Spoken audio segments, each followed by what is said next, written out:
আসসালামু আলাইকুম রহমতুল্লাহি ওবরাকাতু।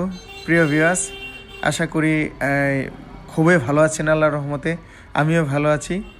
তো প্রিয় ভিউয়ার্স, আজকে আমি ভিডিওর টপিকটা একটু অন্যরকম ডিফারেন্ট হবে। সেটা হচ্ছে টিডি কবুতর কেন হারায় এত পরিমাণ, উড়লে কেন নামতে চায় না, তার সঠিক সলিউশন কি অনেক ভাইয়েরা জানতে চায়। তো আমি ছোট মানুষ, ছোট ক্ষুদ্র কবুতর প্রেমিক, আমি আমার মস্তিষ্কে বা আমি যতটুকু জানি ততটুকুই আপনাদের সাথে শেয়ার করার চেষ্টা করবো ইনশাল্লাহ। আপনাদের সাথে সলিউশন বা আপনার সাথে শেয়ার করব। বাকি যদি আমার কোনো ভুল ভ্রান্তি হয়ে থাকে আপনারা আমাকে ধরিয়ে দেবেন, ইনশাল্লাহ আমি অনেক খুশি হব।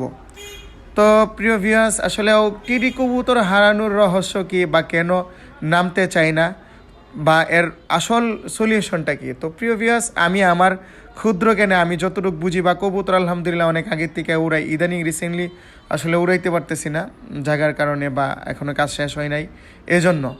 তো বিষয়টা হচ্ছে, দেখুন, টেডি কবুতর আগে আপনাকে যাচাই করতে হবে আপনি কোন উস্তাদ বা কোন কার কাছ থেকে, আপনার কোন শুভাকাঙ্ক্ষী থেকে আপনি কালেক্ট করতেছেন, ওই লোককে আগে নির্বাচন করতে হবে যে উনি কেমন কবুতর উড়ায় বা ওনার কবুতরের মেমোরিগুলো কেমন। উনি একমাত্র বলতে পারবে যে কবুতর কেমন, ওনার কবুতর কী স্টাইলে উড়ে, যার কাছ থেকে আপনি সংগ্রহ করতেছেন।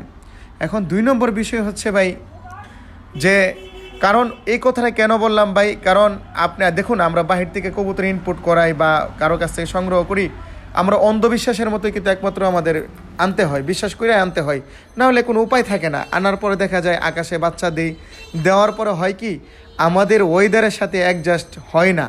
কেন হয় না? কারণ ওরা তো হচ্ছে, ওদের টেম্পারেচার অনেক হাই, আমার টেম্পারেচার এত না, এত পরিমাণ না, বাতাস থাকে উপরে হিউজ পরিমাণ।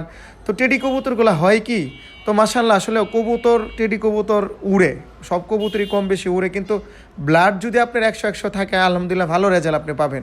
তো এখন বিষয় হচ্ছে, আমরা বাচ্চা উড়াইলে হয় কি, হাইট নিয়ে নেই কবুতর, মিডিল থেকে ব্যানিশে ঢুকে যায়, পরে কবুতর আর নামতে চায় না। কারণ ওই যে সে ওই আকাশে সে তার পূর্ব উত্তর শরীরে তো তার ওই ওয়েদারে উঠতে অভ্যস্ত। আমাদের বাংলাদেশের ওয়েদার বাতাস থেকে হালকা, কবুতরগুলো কি হয়, বিভিন্ন দূর স্থানে যায়, মানে পইরা যায়, বা কবুতরগুলো আর ফেরত আসে না, আমাদের মনের আকাঙ্ক্ষা আর পূরণ হয় না।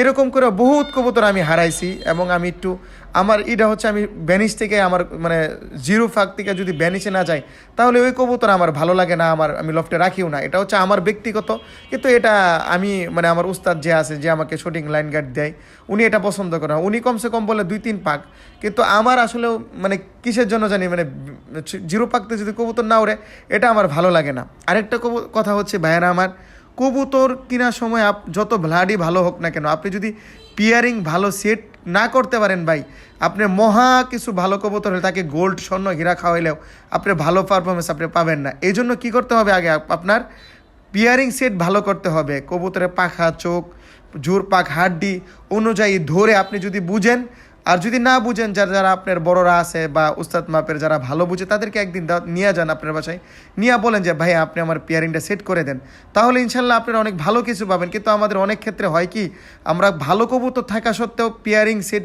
ভালো করতে পারি না, এই জন্য কবুতরগুলো ভালো পারফরমেন্স হয় না, বা মেমোরি খারাপ হয়ে যায়, কবুতরগুলো কাইটা যায়। চিকন পাক বা মোটা পাকের সাথে আমরা অনেক কিছুই বুঝাই না। কারণ নতুনবেলা আমিও এরকম করতাম, আমি পিয়ারিং ভালো করতে পারতাম না, কবুতর আকাশে দেখতাম বেনিশে গেছে তো গেছে, আর নামার নাই, সারাদিন অপেক্ষা করতাম, আল্লাহ কবুতরটা নামাই দাও, আর নামতো না, মনটা ভেঙে যেত। পরে উস্তাদ যে কাছে যেটা আমি পরামর্শ নিলাম, উনি আমাকে লাইন গার্ড এইভাবে দেখাই দিল, এইভাবে করো। একদিন আমার বাসায় এসে পিয়ারিং করে দিল আল্লাহর রহমতে। এর থেকে মোটামুটি আপনাদের দোয়াই মোটামুটি আমি পিয়ারিং মোটামুটি ধরেন করতে পারি আর কি, মোটামুটি জানি আর কি পিয়ারিং সম্বন্ধে। তো এই জন্যই এটা একটা বিষয়। আরেকটা বিষয় হচ্ছে, উড়ার ক্ষেত্রে আগে আপনার ব্লাড দেখতে হবে, সেই ব্লাডটাকে অরিজিনাল কিনা, অরিজিনাল পিওর ব্লাড কিনা, এটা দেখতে হবে। এবং পিয়ারিং সেটটাও আপনার খেয়াল রাখতে হবে কবুতরের, এটা হচ্ছে গুরুত্ব বিষয়। আরেকটা হচ্ছে আপনি টেন আপ কীরকম করাতে পারেন, এটাও কিন্তু একটা ডিফারেন্ট করে। অনেক সময় আমরা 2-1 দিন বাড়ি চিনিয়ে কবুতর দিই, চাই না ভ্যানিশে যায় কবুতর, তার সঠিক বাড়ির মার্কিংটা করতে পারে না।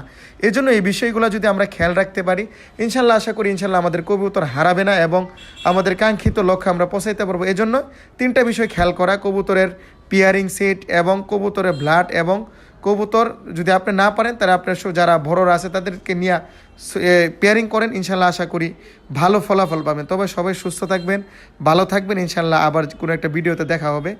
তো আসসালামু আলাইকুম ওয়া রাহমাতুল্লাহি ওয়া বারাকাতুহু।